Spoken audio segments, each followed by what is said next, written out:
Ay, good afternoon po sa ating lahat.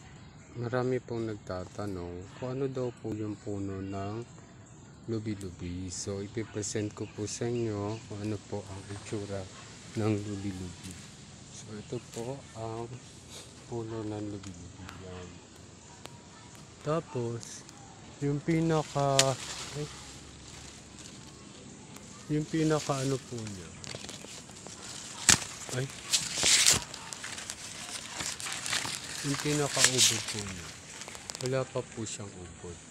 So, ito po yung puno ng lubi-lubi. Yan. Yan po. Tapos, yung nasa itaas naman po, ito po yung puno ng himbabao. So, wala po siyang bunga ang himbabao. Kaya po, hindi ko po mapakita sa inyo ang bunga niya. Pero, isa po yan. Ito yung halimbawa po ng bunga niya. Ito po. Yan. Yan, himbabao po yan. So, yan po yung puno ng himbabao. Wala po siyang bunga. Pero marami na po siyang yung mga maliliit pong nagsasanga-sanga. Yan po ang himbabao at ito po ang lubi-lubi. Ganyan po ang dahon ng lubi-lubi. Napakalaki po niya.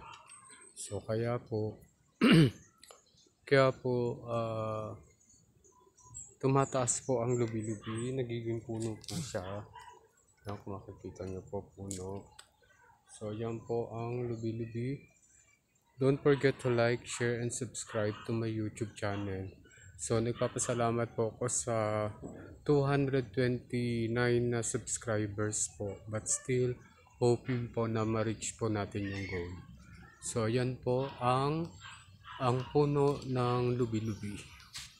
Maraming salamat po at magandang hapon po sa ating lahat.